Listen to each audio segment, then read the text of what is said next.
Video ini direkam pada tanggal 5 Januari tahun 2024. Video ini tentang menghitung kisaran harga wajarnya saham BYAN atau BIAN, Bayan Resort Tbk. Dihitungnya menggunakan proyeksi dividen tahun 2024 nanti. Per video ini dibuat, BYAN atau BIAN berada di harga Rp19.900. Nah, di luar saham BIAN ini, kami memiliki bocoran saham-saham yang layak invest. Berstatus layak invest karena memenuhi dua kriteria utama, yaitu cara fundamental dia mewah dan cara valuasi harganya masih murah. Link akses bocoran saham yang layak investnya saya taruh di kolom deskripsi. Jadi kalau Anda lagi buru-buru banget, lagi nggak punya banyak waktu, lagi di jalan, Anda ambil bocoran saham yang layak investnya sekarang juga. Tapi kalau Anda lagi lowong, lagi punya banyak waktu dan lagi nggak di jalan, ambil bocoran saham yang layak investnya nanti saja setelah Anda menonton video menghitung valuasinya saham BIAN ini. Deal ya, kita langsung pergi ke snapnya BIAN. Di video sebelumnya, kami sudah menyebutkan kalau BIAN secara fundamental dia masih cukup mewah dan secara fundamental dia masih cukup bagus. Lalu untuk kita bisa mendapatkan kisaran harga murah, harga wajar, dan harga mahalnya saham BIAN ini, kita harus mengerjakan dua PR utama dulu. PR pertama, kita harus memproyeksikan kira-kira per kuartal 4 2023 ini, BIAN labanya naik berapa persen atau turun berapa persen. Lalu PR kedua, kira-kira DPR-nya BIAN ini berapa persen? Cuman sebelum kita mengerjakan dua PR ini, mumpung Anda masih menonton video ini sampai detik ini juga, saya minta tolong kepada Anda untuk klik tombol like dan subscribe di video ini, lalu share sebanyak-banyaknya agar Anda membantu channel ini lebih baik ke depannya. Jika sudah, saya ucapkan terima kasih. Kita kerjakan PR pertama dulu. Untuk PR pertamanya, di sini saya agak pesimis untuk laba BIAN naik kembali. Kenapa? Karena dari segi harga batu bara belum terjadi kenaikan yang cukup signifikan.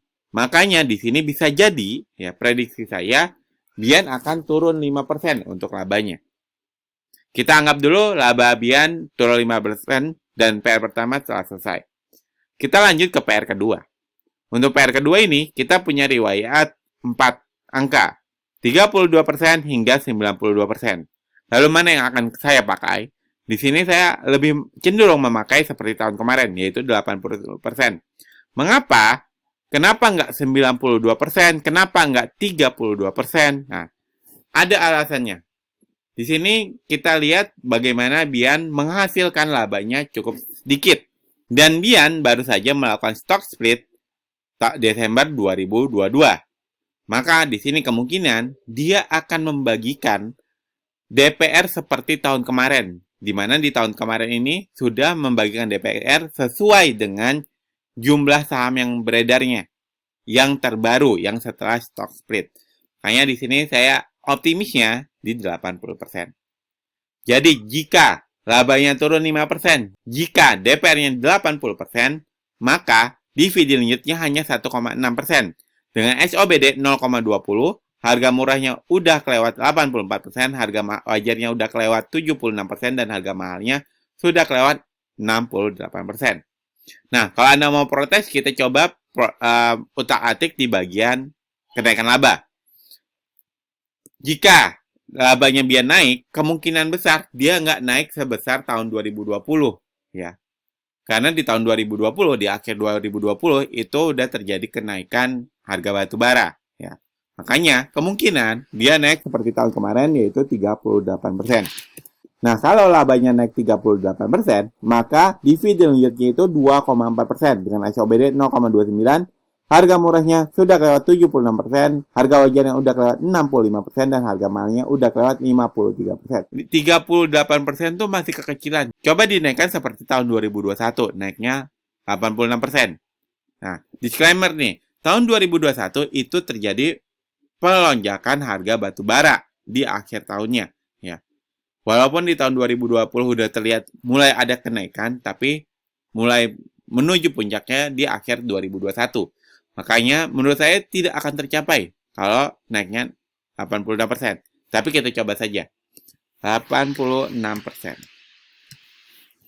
Nah, kalau labanya naik 86% pun, ya, dividen yieldnya BIAN hanya 3,2%. Dengan SOBD 0,40, harga murahnya udah kelewat 68%, harga wajarnya udah kelewat 52%, dan harga mahalnya udah kelewat 37%. Coba ubah bagian DPR-nya. Oke, kita coba ubah bagian DPR-nya. Di mana kita coba ubah langsung ke 92%. Nah, kalau DPR-nya 92% pun, dividen yieldnya hanya 3,6%. Dengan SOBD 0,40%, harga murahnya udah kelewat 64%, harga wajarnya udah kelewat 45%, dan harga mahalnya udah kelewat 27%. Mungkin Anda ada yang penasaran, bagaimana kalau kenaikannya Bian mencapai 187%? Kan di sini ada penurunan. Nah, di sini sama nih ada penurunan, sama-sama sekitar 40%-an. Oke, kita coba. Kita coba di sini naik 187%.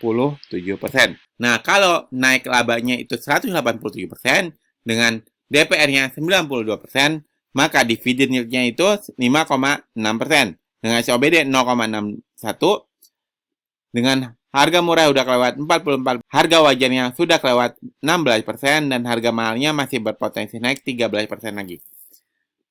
Nah, dengan angka yang paling optimis pun, ya, ini kan kita sebut paling optimis ya, dua-duanya paling optimis.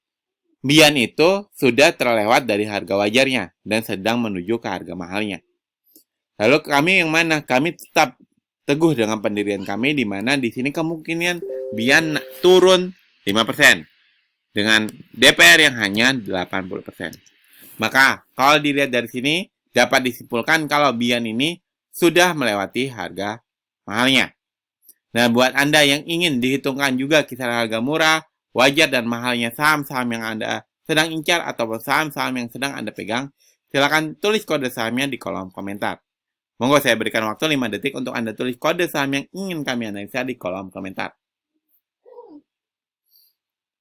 Nah, template Excel yang saya gunakan dalam menghitung atau menganalisa fundamental Bian ini dan menghitung kisaran harga murah, wajar, dan mahalnya Bian ini disebut dengan SNET, singkatan dari saham nyantai Excel template. Kalau Anda memiliki SNET, setidaknya Anda akan mendapatkan dua manfaat. Manfaat pertama, Anda bisa menghitung kisaran harga murah, wajar, dan mahalnya saham-saham yang sedang Anda icar atau sedang Anda pegang secara mandiri, seperti langkah-langkah yang Anda lihat di video ini. Itu manfaat pertama. Manfaat keduanya, Anda tidak gampang FOMO dan Anda tidak gampang ketakutan ketika melihat harga saham yang sedang Anda icar atau sedang Anda pegang, tiba-tiba harganya berubah drastis. Kenapa? Karena Anda tahu kisaran harga murah, wajar, dan mahalnya saham tersebut. Jadi Anda terhindar dari kesalahan CL dan Anda terhindar dari kesalahan beli di pucuk. Link info dan pembelian SNET-nya saya taruh di kolom deskripsi. SNET ini adalah penawaran berbayar dari kami. Kami juga punya penawaran gratisan, yaitu kami memiliki bocoran saham-saham yang layak invest, berstatus layak invest, karena memenuhi dua kriteria utama, yaitu secara fundamental mewah dan secara valuasi masih murah. Link akses bocoran saham yang layak investnya saya taruh juga di kolom deskripsi. Nanti Anda klik aja, nanti Anda akan diarahkan ke halaman ini, isi nama depan Anda, isi email utama Anda, lalu klik mau dapat bocorannya.